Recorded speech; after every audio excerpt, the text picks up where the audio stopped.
Welcome back to Every Horror Film. We are here with Halloween 4. That's right. The pinnacle of all Halloween movies, according to Jeff here. And he is going to break it down for us why Halloween 4 is the best, maybe the second best, whatever he thinks. I have no idea what his opinion is. I think I have an idea, but I don't know what he's going to say. But thank you guys for tuning in for us as we are on the long road to the Halloween franchise as we get close to Halloween ends. So Halloween 4, Jeff, some beginning words before we get into this review. All right, let me give you a little beginning words here. Let me tell you something. Years, and I mean literal years, I have been telling you that Halloween 4, look, I'm not even going to say it. I'm not even going to lay it on thick right now. You know, I'm going to say it. I'm going to say it, okay? Obviously, with any franchise, if an original something is so good that it spawns multiple sequels and reboots and other installments, yada, yada, yada, then obviously that original is good enough to never be topped, right? With a tree without a trunk has no branches, right? So it's almost blasphemy to say that sequels are better than the original. In any case, Alien, Halo, Star Wars, in this case, Halloween. Now, specifically digging into this franchise, we already established, it's well known that Halloween 1978, the original, top 10 horror films of all time, revolutionized its respective genre. Cannot be topped, cannot be remade. It's the best to ever do it. We know that. Correct. But you've got me on a paper thin technicality there because Halloween 4, and I'm going to say this, Halloween 4 is the best Halloween of all time. He said it. You heard it here first. Oh, he said it. He's got an opinion. He's got something to say. Watch out in the comment section. It's going to get crazy. Watch out. It's time for real talk, baby. Halloween 4 is the best Halloween movie of all time. I said it. I will continue to say it. I've always stood by it. If John Carpenter himself walked through that door right now and he said, "Heard you were talking shit," I would look at him and I would say, "Have you seen it though?" And I would say that to his face. And I stand by that. I've always stood by that. And every time I watch this movie, I get more entrenched in that idea. And I dare anybody to fight me on it, including you. All right. So, Jeff, he has outright said Halloween 4 is the best Halloween movie in the franchise. For me, I have always really enjoyed this movie. I have always thought it was one of the better sequels, obviously, to the original. Before doing this review series, we've rewatched every film every time just to make sure we have the correct perspective. So I watched this last night, and I have to say that last night was the most I've enjoyed this movie since the many times that I've seen it. Yes, sir. He said it too. He said it too. He said it too. So there are many reasons why. I know traditionally with these reviews, we've done breakdowns through scenes, but I think this time we might do it a bit different. So I'll start with you, Jeff.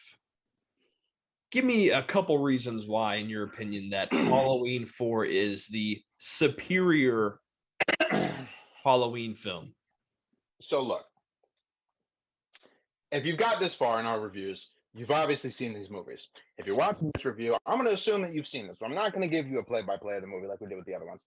Basic synopsis, back of the cover, 10 years since 1978, that fateful night of Halloween 1, Halloween 2, Michael, presumed dead, has actually been in a coma for 10 years and completely inactive. He's been a vegetable.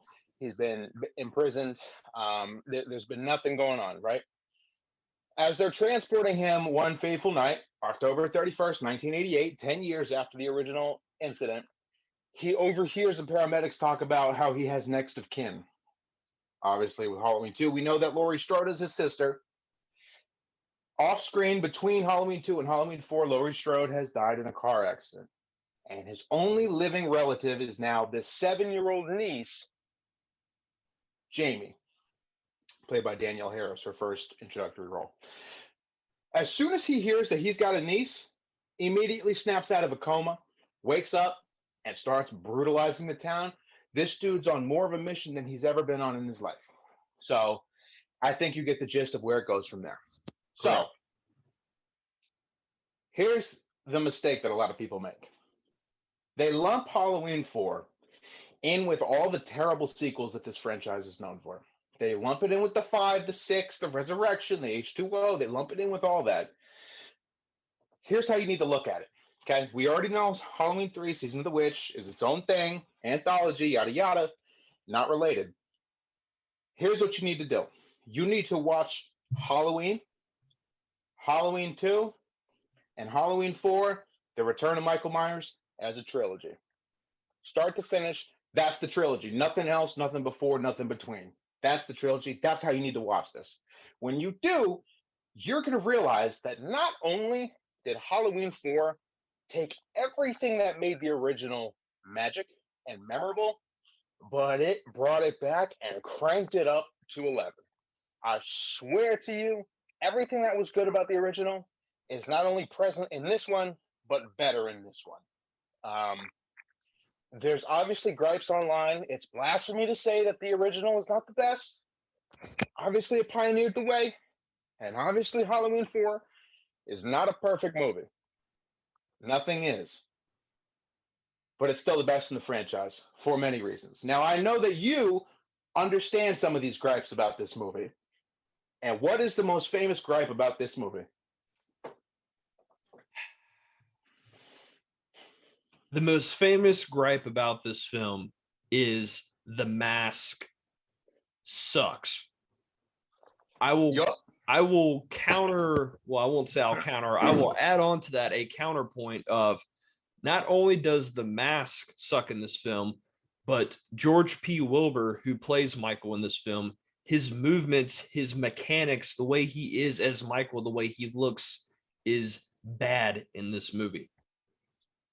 Boom. Hit the nail on the head. So after Halloween 3, John Carpenter signed his rights away to the Halloween franchise. He signed his rights away. He gave it to the Akkads. They got different directors, different writers in. They're really starting from scratch with this iconic character that everyone wanted to see back. John Carpenter's absent from this. Obviously, because of that, you don't have the sandbox to play in that is John Carpenter's mind. You don't have the iconic mask from 1978. You don't have the same actor playing Michael. You don't even have Jamie Lee Curtis. So, you have to, yeah, that's a valid criticism. There's also 10 years later, too. So, you really have to be willing to look past some things in order to realize the good in this movie. Now, I was going to save it for later, but let's get right into it. Obviously, the elephant in the room, Michael Myers mask, right? We know his mask from number 1 and obviously number 2. It's iconic.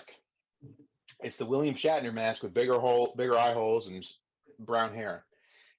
This mask, for new viewers, right off the bat, you're going to notice it looks cheap. It looks too white. There's not enough definition. It looks weird in certain lighting. It looks cheap. Let's put it that way. It's like a dollar store version of the first movies. I ain't denying that.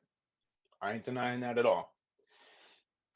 That, I think, turns a lot of people off from what this movie really is. When I saw this movie as a kid, along with the other ones, I didn't even notice. It didn't even occur to me. I wasn't watching the mask. I wasn't analyzing the prop design. It didn't occur to me, but I understand why Halloween fans can't look past the different mask in this movie. It's not the worst mask in the franchise. I think we all can argue that. The worst mask of all the movies has yet to be named by us. It's coming. But a lot of people really don't like this mask. And I know you, for a long time, couldn't look past the mask, right? Correct. For the longest time, I couldn't look past it. There's stories why the mask was bad. They had different types of companies come in and make the mask, and they just couldn't get the mold right. And I understand, every new director, every new writer, whatever, they want to put their own spin on it, and that's fine. And it doesn't have to be the exact mask from the original. As we've seen, it's been almost impossible to recreate. Yeah. But for the longest time, that is correct. I could not look past the mask. I couldn't. And that's valid too. I mean, it's not like you're talking about a different hairstyle on Jamie Lee Curtis. It's not like you're talking about a different Dr. Loomis. I mean, you're talking about the literal face of this icon that is this franchise. I mean, if you don't have the icon, what do you have? So it's absolutely valid criticism about that mask and it not looking like the original. Now, obviously, it just boils down to production, prop design. They didn't have the original creators. Maybe they were trying to experiment. Maybe they weren't. Maybe they were cheaping out. You never know. Maybe they just made a bland mistake. And hey, I'm not defending that. You got to get that right. You got to get the mask right. You didn't get it right this time. So, in my adult film observing mind now that I've grown up with this movie and can actually analyze it for what it is, I have a theory. I have a theory that I haven't told you about this mask and its in-universe explanation for why it looks different. Would you like to hear that theory? I think I know what it is, but I want to hear it. Okay. Obviously, this movie takes place 10 years after the original. The original, first two movies taking place over one night, horrific event that rocked the town of Haddonfield, Illinois. Nothing had ever happened like that before. Nothing had ever happened like that since. Even that night, before the sun even rose on the day after Halloween, 1978, people were aware of what was going on. They were aware that these murders were happening down the road. They were even gathering outside the Myers house, throwing rocks in the windows because they were pissed. Correct. Right? So they knew what this was and who was conducting it.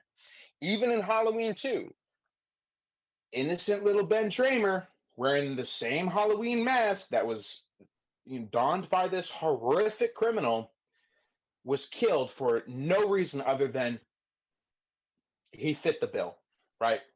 So that's a huge mistake. Fast forward to November 2nd, November 3rd, 1978, right? The bodies are accounted for. The town is reeling from this crime. How did this happen? How did this happen, right? I'm going to tell you what Sheriff Brackett does. Sheriff Brackett from the first movie. He goes into all the stores in town. He says, this mask, this Halloween mask that you guys are selling, get rid of it. I don't ever want to see it here again. It's horrific. You would never name another Hurricane Katrina. You would never name another world leader, Adolf Hitler. You would never sell the same Michael Myers mask in the town where victims were killed by some guy wearing that mask. Also because, not just copycats, you don't want people getting hurt in the way that Ben Tramer did. Correct. So Sheriff outlawed that mask, said that brand of mask, wherever you're getting it from, call the supplier, say you don't want it next Halloween. You don't want it ever again. General stores are like, all right, we get it. We understand why. It's in bad taste to sell this. A couple years goes by. It's obviously explained in this movie that Sheriff Brackett retired, moved to a different area. A couple years later, my theory, stores didn't want to sell that mask anymore. They don't want to repeat in 1978. But there's an itch. There's a customer itch. They want masks like it because it's a hot topic. And you got a mask like that, it's going to fly off the shelves. And what store owner doesn't want product flying off the shelves? So they get this close but legally acceptable knockoff of that mask they were selling in 1978, where they're still observing the poor taste rules, but they got that mask that's very iconic that people are asking for in the stores. So a couple of years go by and they start bringing back this white latex mask that doesn't quite look the same, but it looks a little cheap knockoff. But if you squint, you know what you're getting. It's kind of like if you go to Party City nowadays and you go looking for an Among Us costume, for whatever reason you would do that, and they don't have officially licensed Among Us costumes. They have suspicious red spaceman costumes. We know what you're doing, but it's legally okay because it's not technically the real thing. Correct. That's my theory. That's why that mask even exists in the first place. Because in these stores, They're trying to get as close as they can without being in poor taste, because obviously there's an itch to have that kind of mask. As we see later in this movie, Michael returns to town. He goes to the store, which has displayed for us that it has all these masks that are way better quality, but he grabs the one closest to his original Knight because he's got a sense of humor like that. That's my theory as to why this mask even exists in the first place, and I'm running with it. So I am actually, I've seen this theory, online, and I am actually okay with that theory in essence to make it kind of work there. Sorry, I'm trying to plug in my laptop real quick. I am okay with that theory. It doesn't bother me. I think it's a good way of trying to explain yourself out of the bad mask. So I'm okay with it.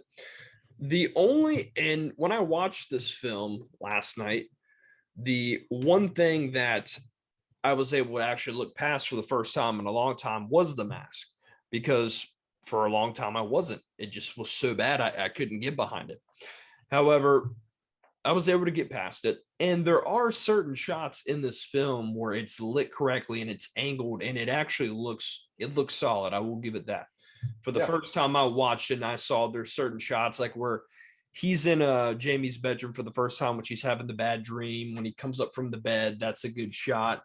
Also the shot where he's in the rocking chair and he comes up and stabs the girl with the gun. That's actually a different mask, by the way. It's a variation of that mask. It looks good there.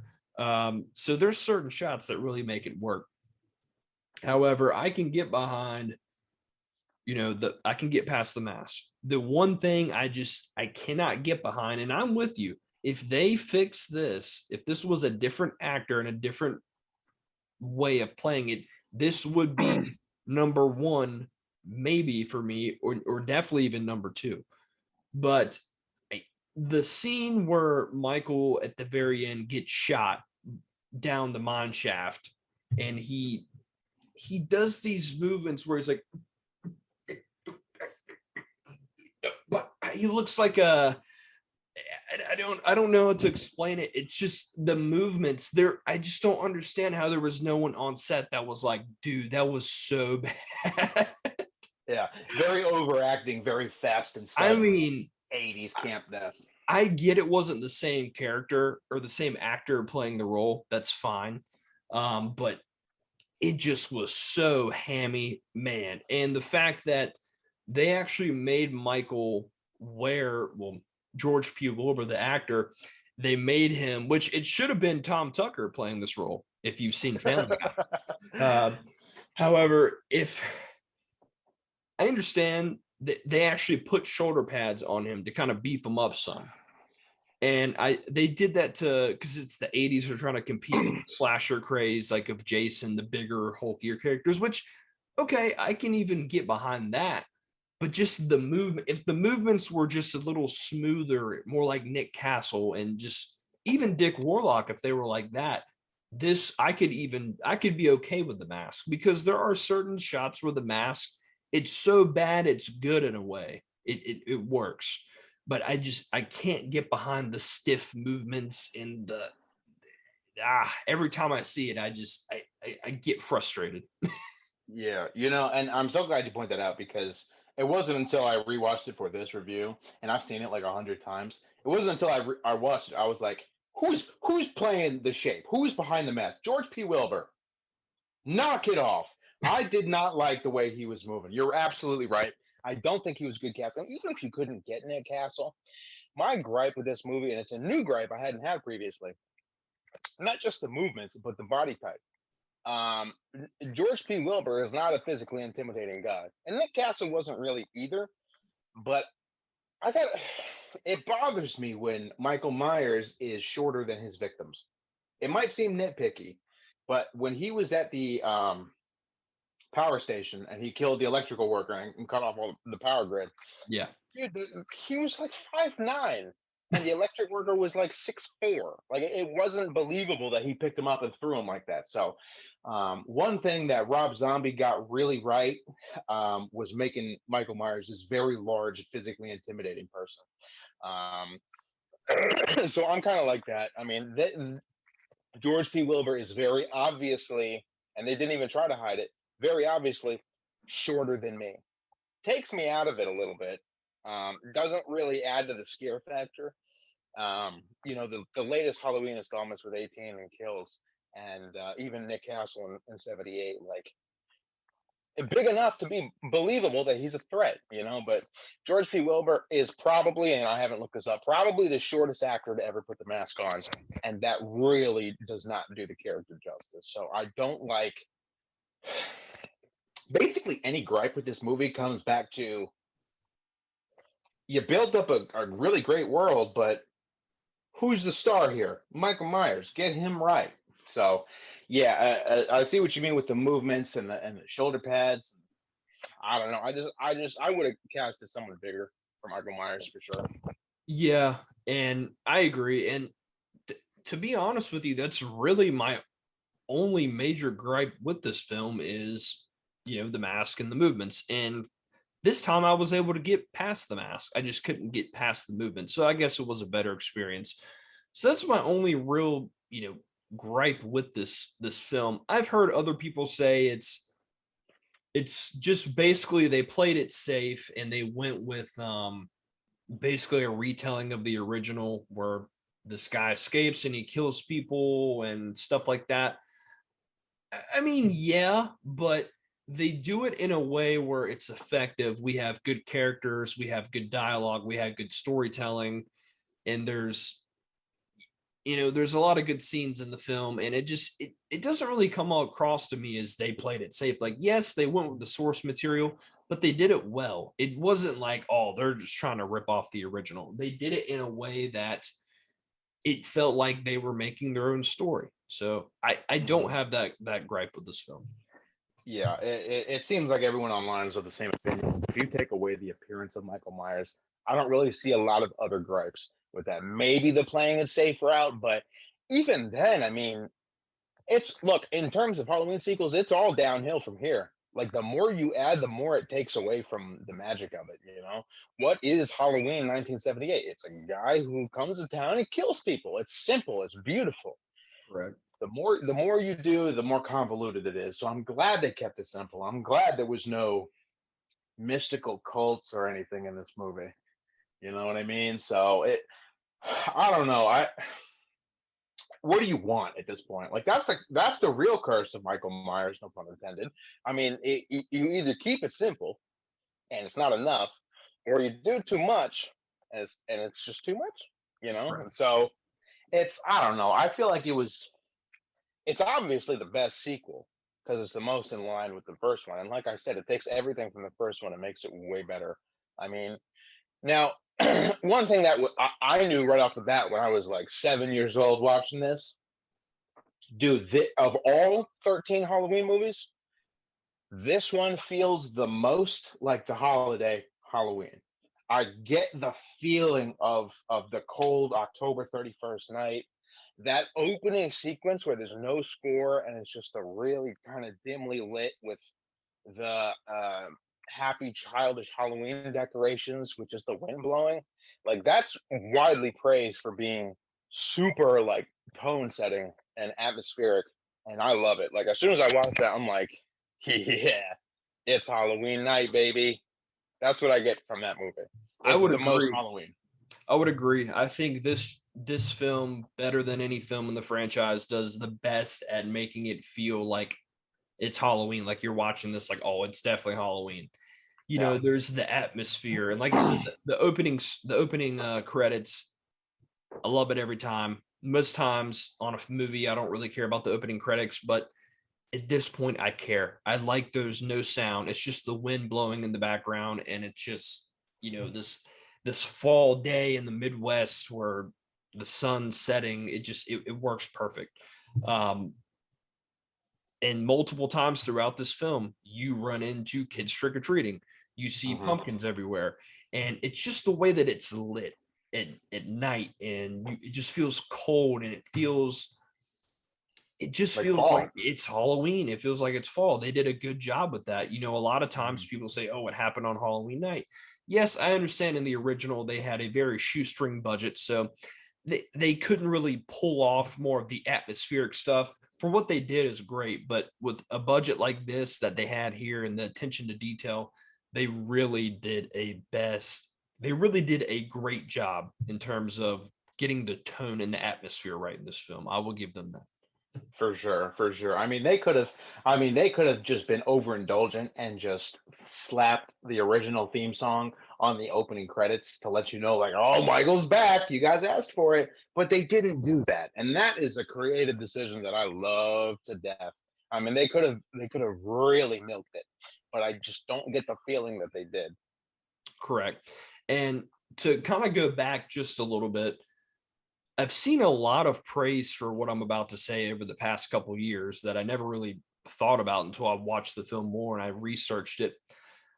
There are a lot of people that wish that Michael Myers in this film had just the bandages around his face like he did in the first part, in the beginning Yeah, of the film where he's in a coma.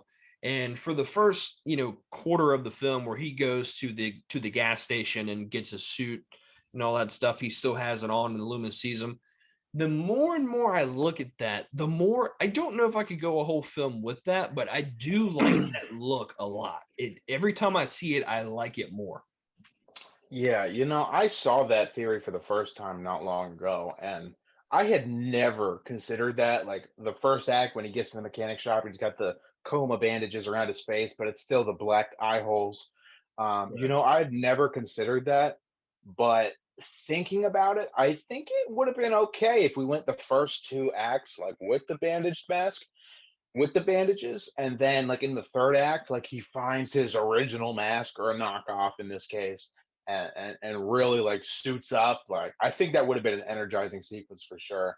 But that's one of those alternative ideas that because I never considered, I'm okay without, but Yeah. it would be interesting to see it cut like that, I think. Yeah. And I do love that that type of look for Michael for in the scenes that he's in. So like I was saying earlier, one of the main things I like about this film is the characters. So you get Jamie Lloyd, her first on-screen appearance. For her being so young, she does such a great job. You've got Rachel, who's the new I wouldn't say the new final girl because Jamie is kind of the final girl, even though she's a kid, but she's a very good supporting actor who's her stepsister. You get the new sheriff. God, I just had it off the Sheriff Sheriff Meeker. Meeker. Yeah. I love him. In a lot of ways, I think he might be my favorite sheriff in the whole series. I like his attitude because the reason I like him so much is because, he's you can tell he's, a hard ass enough to be a sheriff, but when he sees Loomis, he takes him seriously. He's the only sheriff in any of the films that ever listened to him and was like, okay, you know what? You sound a little crazy, but I'm ready to go with it. Fine. And I know, you know, other, other sheriffs in the series have also listened to him, but he's really the first one to really consider what he's saying and to go out and to actually believe Loomis. And that's why I like him so much. Man, you nailed that. I could not have said it better myself. What is so refreshing this time around is the characters, they understand the gravity of what happened 10 years prior. They get it. Like it has a lasting effect on these people. So in the first movie, it gets kind of old after a while. All right, old man, you're talking about him as if he was a person, Yeah. you think he can really do this, or yeah, whatever, you're crazy, old man. Like, dude, that gets old after a while, especially when you see Sheriff Meeker and these cops. Be like, all right. So let's say that that really happened. What can we do? Like, and actually taking him seriously, like that's the kind of sheriff I'd want to be. That's the kind of sheriff I'd want to have in my town, especially if this was happening. So very, very refreshing to feel like Loomis isn't fighting an uphill battle in this one. Such a good feeling, and it really is like a like an energizing feeling to have the cops, the the gang of rednecks, like all band together. Like, dude, we all get this. We get the seriousness of this. Like, let's handle this. Like, that's part of why I like the trilogy so much. It's like the town of Haddonfield in the first one, completely oblivious, don't believe it. The second one, they're like, oh, What do we do? They're all kind of awestruck. And now in the third one, they're like, all right, you know what? We ain't gonna let this fly. Let's work together on this. I love it. It's very like it hypes me up just to think about it. I really like that. Yeah, I agree. I agree with what you're saying there. And let's talk about Loomis real quick. I know I said in number 2 that that was my favorite performance by Loomis in the whole series. I have to go back and I have to say that I was wrong. Halloween 4 is his best performance because he's not like in the first 2 where he's kind of calm. He loses it for a little bit, but he stays calm. In this film, he's right there in between staying calm and collective and being like, yo, it's about to get crazy. And that in that scene where he walks in and sees the doctor that released him, Hoffman, I can't remember if that's his name exactly. First thing he says, he walks into his office, he goes, why wasn't I notified? And you're like, oh shit. He's like, already pissed. Loomis is like back. he's back.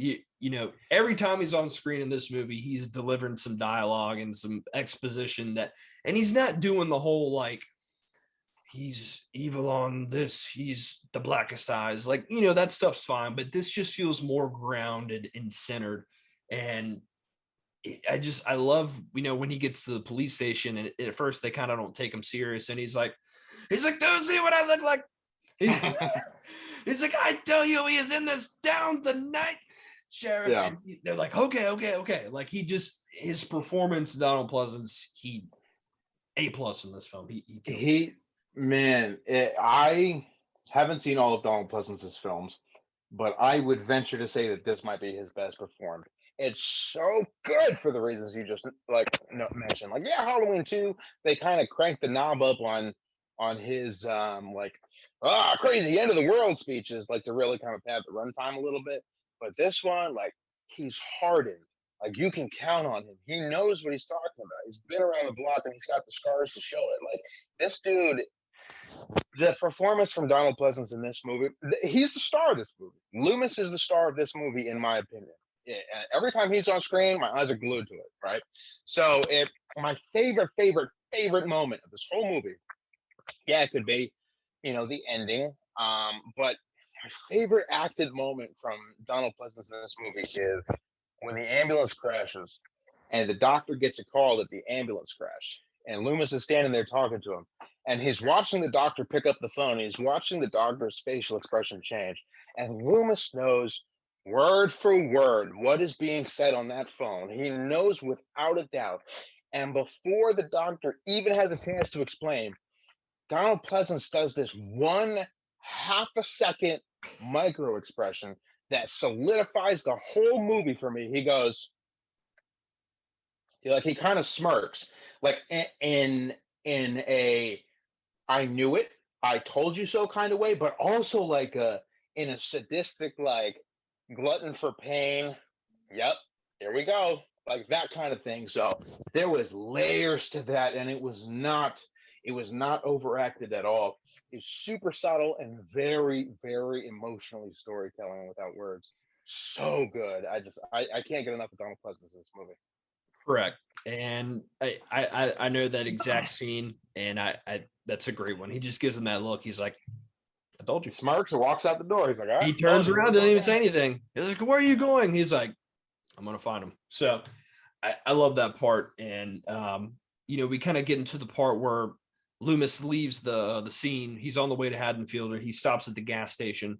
And that's the first time he's seen Michael. And I'm sure he's seen him in a coma through the years, but the first time we think he's seen him in about 10 years. And we get that scene where he walks in and he's like, hello, is anybody here? And no one's there. And everybody, the mechanic's dead. The lady that's the cashier that's or serving the food, whatever, she's dead. And he looks back there in the hallway and he's just like, Michael. And he sees him and he's just standing there and he's got the bandages on. He's like, why? And then he shoots him, and Michael Myers, he dodges bullets quicker than the fucking Matrix, dude. It's crazy.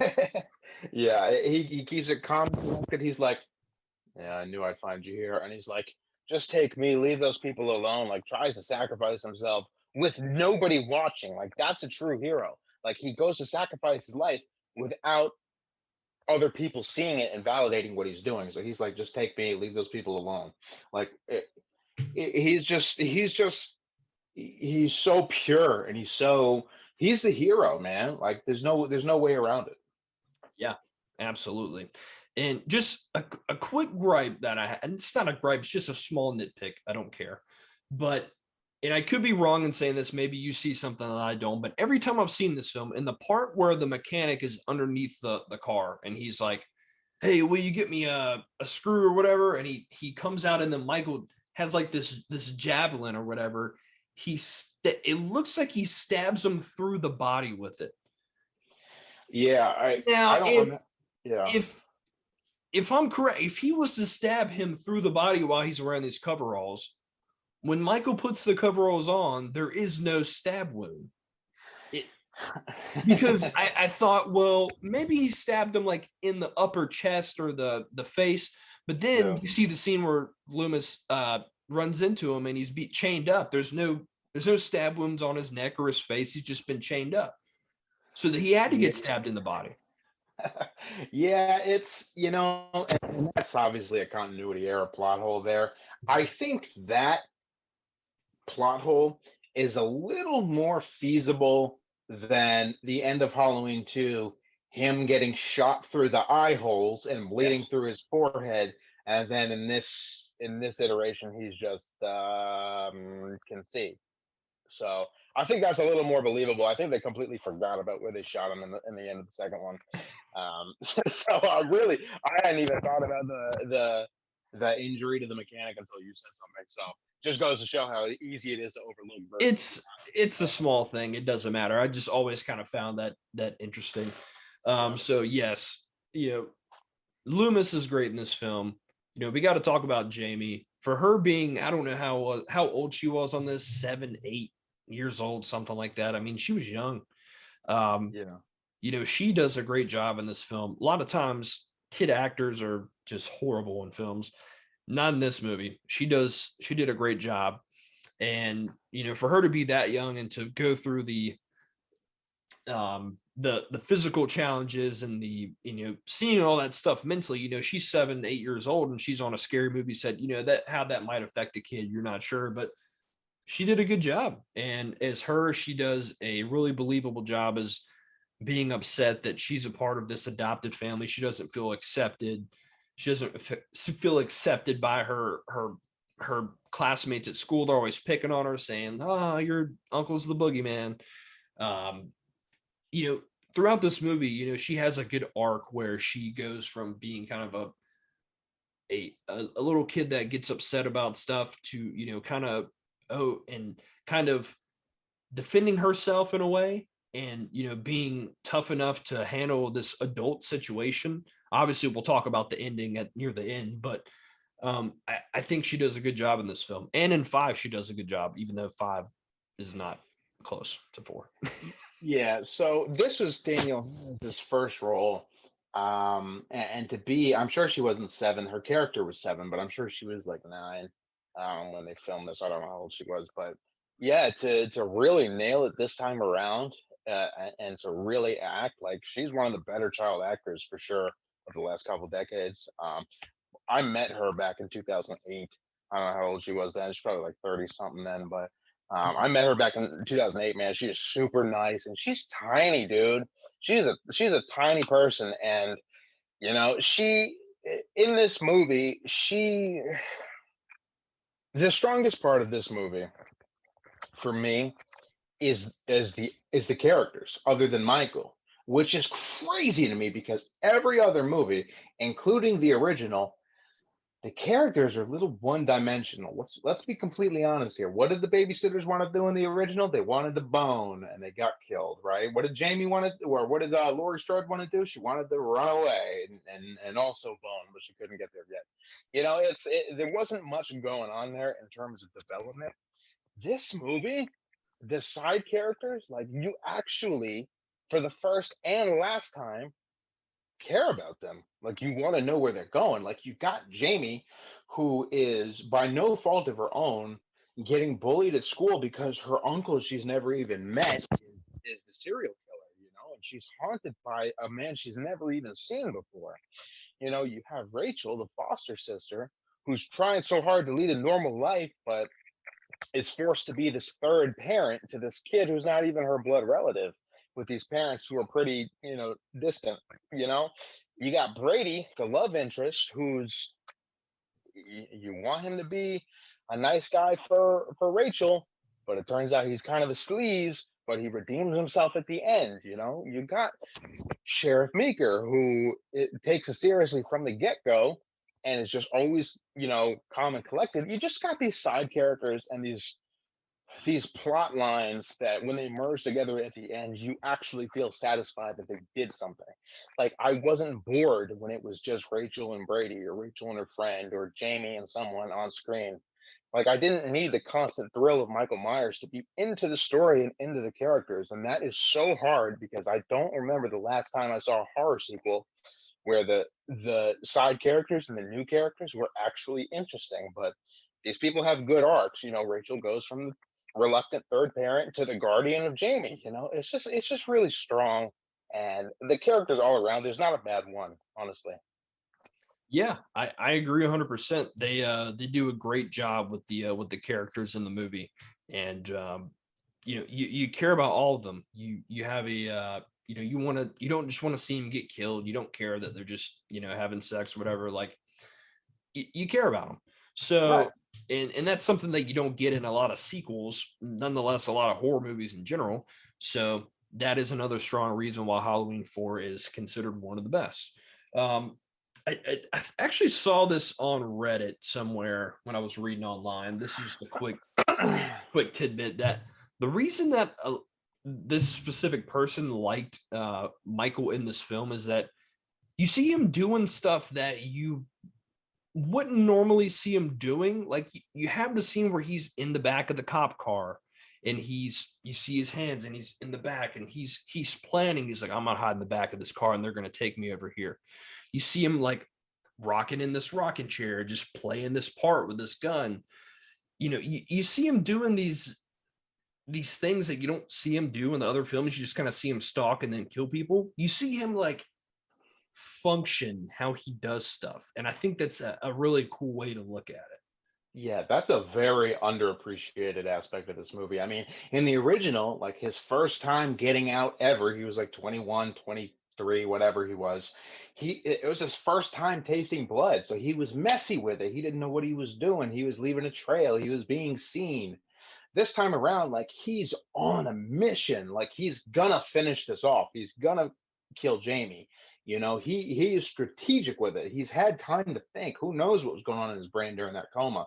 It's just he's very methodical with it. He won't make the same mistakes twice.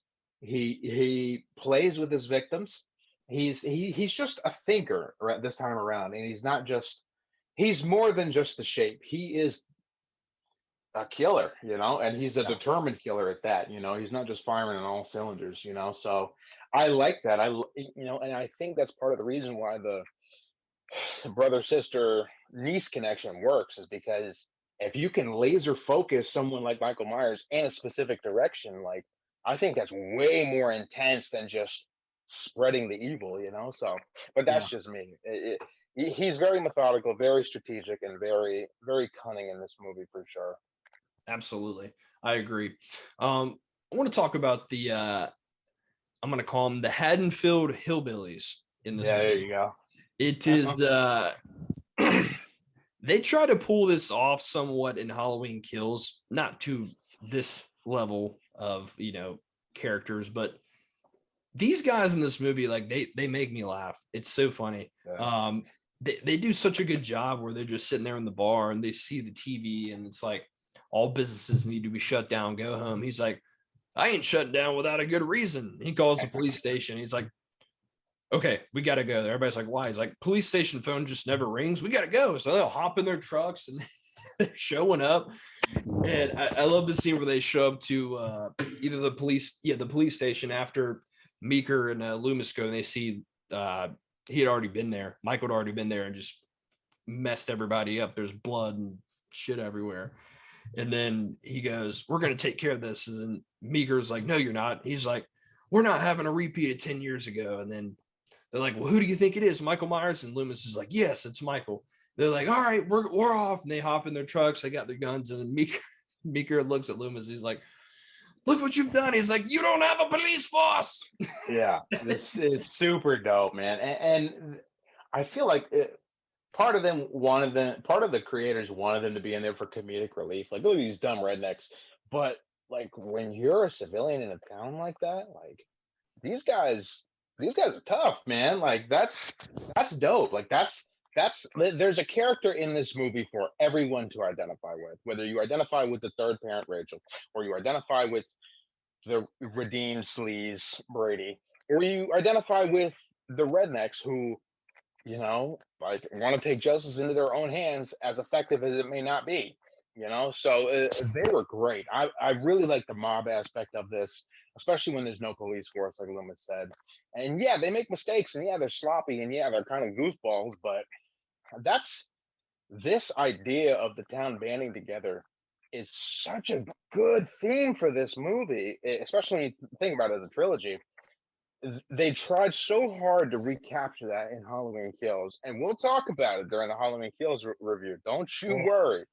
But it's just so like I'm rooting for these guys. You know what I mean? Like yeah, like go get him. Like, okay, yeah, they call off the dogs eventually, and they don't actually get him, but you guys, I'm counting on you. Like, I don't know. That hometown pride, blue collar, banding together feeling of this movie against evil and people taking it seriously. It's just oozing through the screenplay in this thing. I love everything. Yeah, it's not, and I'm not trying to talk about Kills too much, but it's not forced like it is in Kills. It just feels very organic. Like, if this is in the 80s, yeah, you believe this was in the 80s. We were in the 80s, like right now, and this was happening around a regular Midwestern town. Like, you could see some guys being like, all right, I'm gonna grab my guns and my guys, and we're gonna go look for this guy. Like, you could very much see that happening. So I love that. And unfortunately, we have another a Ben Tramer moment where they go and they think they see Michael in the bushes. R.I.P. to my man Ted Hollister. They shot him dead. Ted Hollister never had a moment to shine, but they shot him Never dead. had a moment to even shine.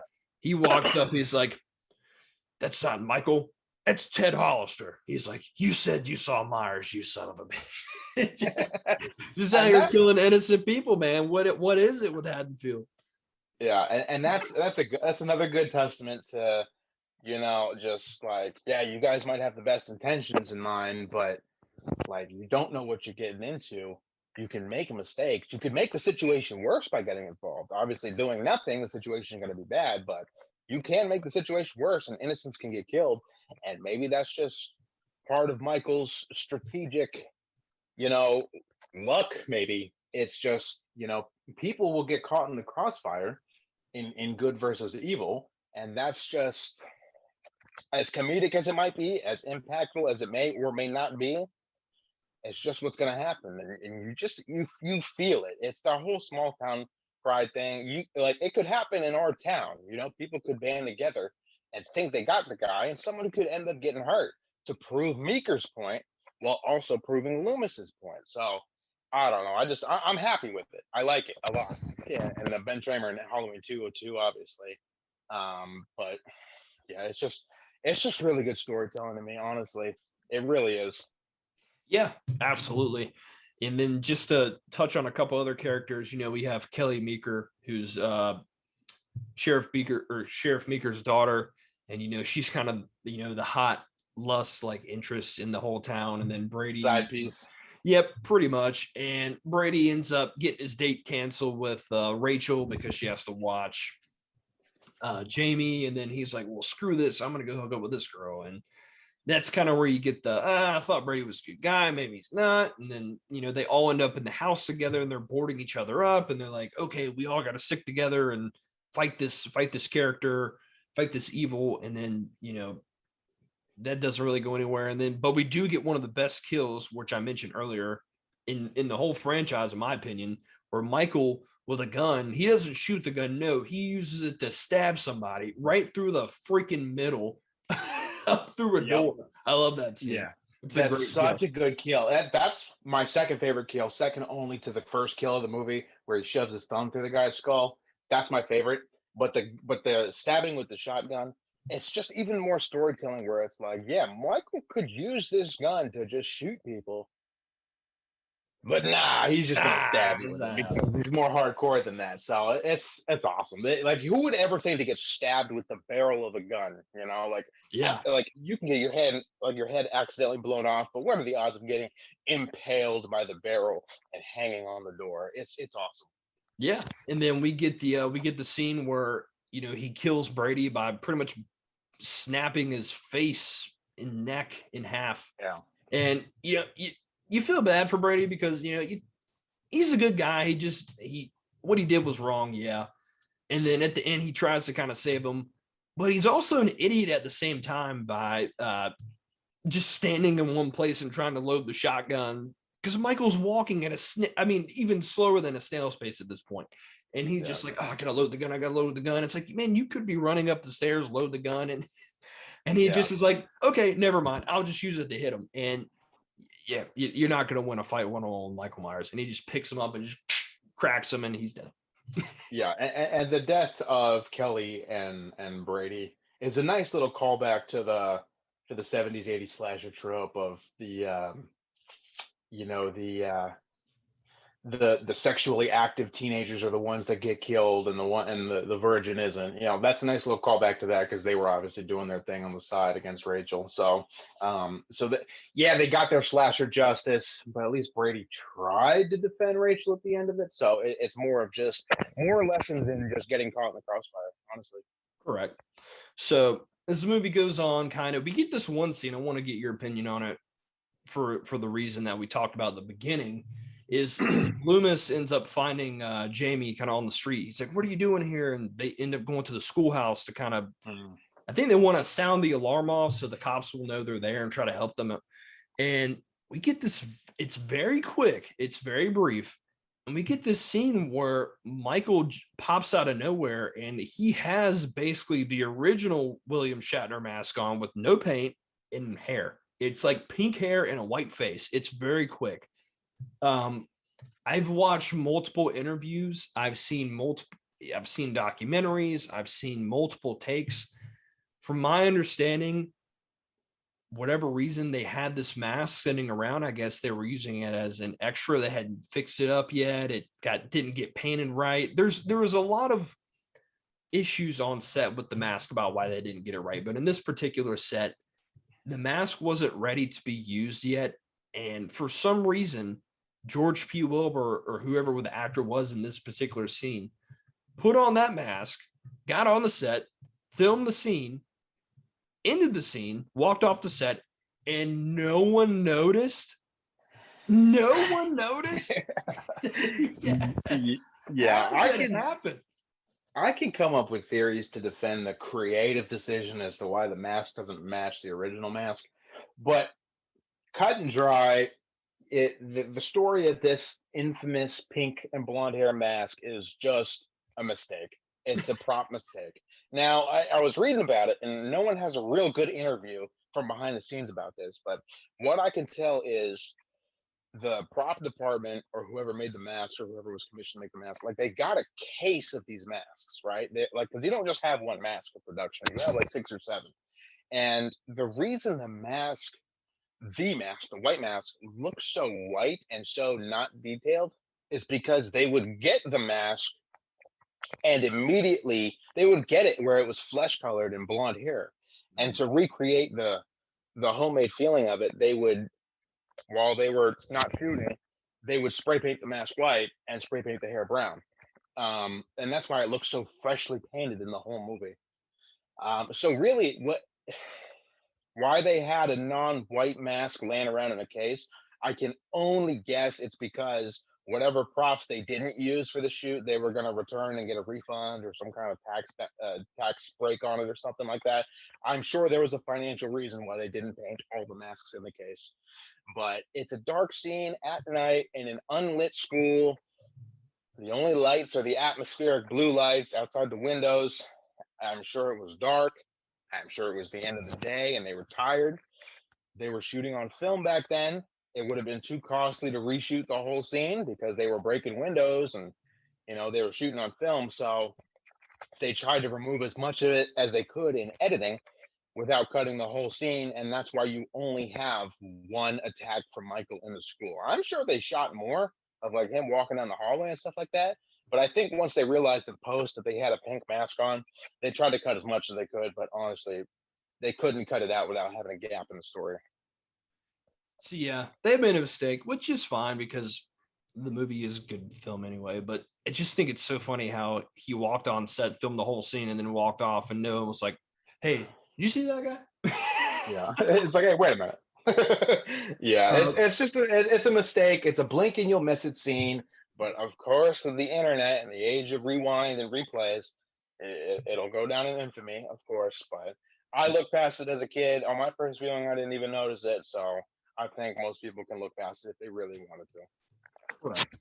And there are much worse masks later on, Oh, as yeah. we will get there. Fun Even if fact it's that a similar mistake actually happened in Halloween 2. I didn't talk about this in the Halloween 2 review, but I noticed it in Halloween. He had, I don't know if he had white skin, but he had blonde hair in one of the scenes where it wasn't the scene where he hears on the jukebox that Laurie Strode's in the hospital. It's one of the other scenes where he's walking down the streets at night and people are walking around him and he's just walking in a Halloween mask. He had blonde hair in that scene. Go back and rewatch it. You'll see. But really, no one ever talks about that. I'll have to go look that up.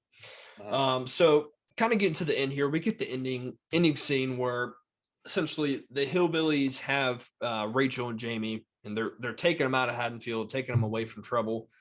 Michael somehow is underneath the truck that they're in the whole time. He kills all the guys in the truck, and then it's those three. Michael's on top of the truck, and he's trying to reach inside and grab them, and then they pull the classic stop, and then he falls out the front. Then they run him over, and then we get to the ending where the police show up, and Rachel's like, "Stay here, Jamie. Don't go near him." And then at the very end, she's kind of looking at Michael like this weird way, and you think something's going on, and then she goes down to him and she picks up his hand and just starts kind of looking at him like there's this connection. And all of a sudden, the cops are like, "Back up!" And then he stands up, and then they blow him up, and he does. He gets blown down the mine shaft, and that's the end of Michael in this film.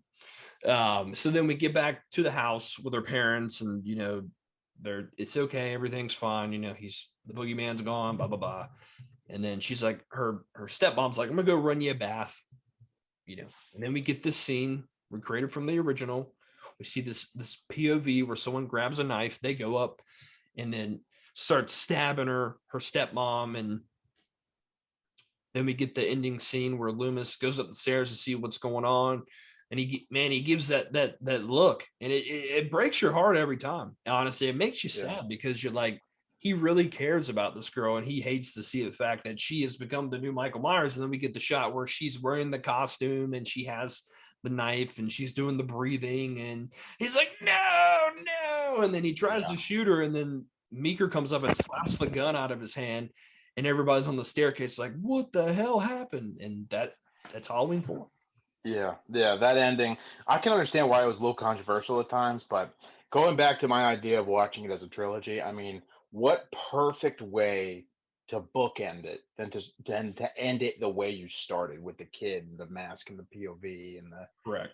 yeah, and Loomis is the only one on the stairwell out of the 4 or 5 people that are there that actually understands the ramification of that scene. Everyone else is like, "Oh, Jamie, what did you do?" But Loomis was like, "Oh, here we go again. Evil reincarnate. Evil is passed down genetically. It's all in the family. I got to go through this again. I got to send another 7-year-old off to Smith's Grove." Like, there's a million thoughts that are racing through Loomis's mind, and that's part of Donald Pleasance's excellence in acting, is because you can tell all the thoughts going through his mind when he does that. And he was like, "I'm going to shoot her right now. Like, I'm going to put a stop to this before it even begins," and they stop him, and he's just the defeat and the disappointment and the sadness and the failure. He's just a brilliant actor, and this Correct. movie solidified that. So that pretty much is the end of Halloween 4. We discussed this so much in length. I think there's stuff we missed, but We got the good parts in there. And for that reason, we're going to get to the grading of Halloween 4. Jeff, scale from A to F, Halloween 4, what does it get from you? So I gave the original an A+. I gave the second one a C. I gave Season of the Witch a C, even though that was unrelated. Got to think about my cardinal rules that I talked about in the beginning. Does it push the boundaries? Am I scared at all times? Does it rely only on jump scares? You know, and does it show me the monster? In this movie, it pushes the boundaries of the original for sure. It definitely has the atmosphere going the whole time. You feel the threat the whole time, and not just when he's on your street, because you have no idea where he's going to show up next. You know, do you show me the monster? Yeah, a little bit, but not as indulging as some of the other sequels are, and you get some more. You get some jump scares, but it's. I don't even think it's a really scary movie. I just like it for the world building and the storytelling. So we have to gripe about the mask and the actor of Michael Myers, and obviously that's a big deal. But everything else about this movie, I think they just get it so right. They really do, and we never see it this good again. It's all downhill from here. This is obviously better than Halloween 2. And I gotta say, when it's October 31st and the trick-or-treating is done, and it's like 9:30 at night, and I got time for one more Halloween movie to send out the season, I'm not watching the original. I'm watching this one. And for that reason, I can't give it an A plus because the A plus goes to the original. I have to give this one an A minus. It really doesn't get better than this one without it being the original. Correct. For me, I am going to give this movie just a straight up B. This is a very, very solid movie. I like this movie a lot. It's got the story's good enough. It's not complicated, but it's not too simple. It just works. It's fine. It's got some of the best characters in the whole series. The atmosphere, the tone, it's all good. It's all so good. To me, I would give this film an A if we didn't have the point with Michael with the mask and the actor. I've seen a lot of people say, now I really don't want this to happen because I think it just takes away from it, but I've seen a lot of people say after Halloween ends, they should do a deep fake remake of this film with the original mask. Now, I think that would be interesting. I think that's more of like a fan made thing that would happen as opposed to like, hey, we're going to guess what we're doing now, Halloween fans? We're going to re-release Halloween 4 with a deep fake mask. Everybody would be like, what? Like just the general population wouldn't understand it. But other than that, man, if this thing had a better mask and a better character of Michael, this would be an A for me. It really would, because I've always liked this film a lot. I've always had it up there as one of my number 2 or number 3 on the sequels. But this time watching it around, I enjoyed it even more. I think just because there's just so many good things, you know, obviously the mask and the character is not the best, but you can look past that and appreciate other things for this movie. So that's why I'm just going to give it a nice solid B for me. Very valid. It's a valid criticism. It really is. It's a big deal. You don't get Michael right. What do you have? You know, so very valid criticism, but one that you have to be willing to look past. Correct. Because if you don't look past it and that's all you care about, this could very well be like your least favorite Halloween film just because of that alone. I know there are people that straight up hate this film because of that. That's such a loss. That's so tragic because you're missing so much. It's tough. It's tough. Yeah, I believe me, there's a lot worse films. Even though The Mask is not. It only gets worse, believe me. It will get worse. So next up on our list, we got Halloween 5, The Revenge of Michael Myers. And I got to tell you, this film is it's not good. Yeah, I don't remember it that well, other than being like, oh man, that's how you're gonna follow up such an amazing sequel. So Halloween 5 and Halloween 6 are the two movies that I've seen the least. I've seen them, but I haven't seen them since I was like a kid. So it's I'm eager to revisit it with very analyzing eyes. It's funny because growing up as a kid for me, on whenever AMC does Fear Fest, I guess for rights issues or whatever, they only really show Halloween 4, 5, and 6, and then sometimes Resurrection. They don't show 1, 2, and the newer films as of yet. So for me, I've always seen 4, 5, and 6 the most because that was what was played on TV the most. So you're right, I remember that. Yeah. Every time I watch Halloween 5, I try to just shut my brain off from previous watches of this film and just say, you know what? I'm just going to go into it with an open mind and just watch it. And I'm not going to be too hard on it. And that's what I'm going to try to do for the 50th time, I think. When I watch this movie again, I'm going to try to just shut my brain off and just watch it and take it for what it is. But that doesn't mean it's going to be good. Yeah. I'm gonna try my best to find some redeeming qualities about it, because last time I watched it, I wasn't thrilled. That's all I remember. Correct. So that is our review for Halloween 4. If you've made it this far, consider subscribing to the channel. Follow us on Instagram at Every Horror Film. We're getting ready for October, man. It's here, and what better series to start off with than the Halloween franchise? So if you've been with us this long, keep going down the playlist and get on the Halloween 5, 6, 7, 8, 9, 10, 11, 12, and we'll see you there. Don't even consider subscribing. Just hit that button, man. Hit that button, because we are on a surefire road to Halloween Ends. It's coming out, and we are building our way up there. And if you followed us this long and you're going to follow us all the way through, you're going to appreciate it the way we do, or you're going to hate it the way we do. We have yet to find out, but let's keep going down this path. That's true. All right. Thank you guys for tuning in. Thank you for watching Every Horror Film, where horror is forever. We will see you at Halloween 5. The mummy has now been located. The living mummy. The living mummy.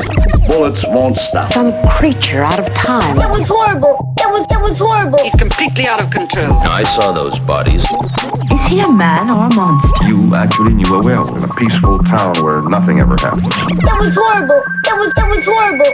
In the mystical regions of Transylvania.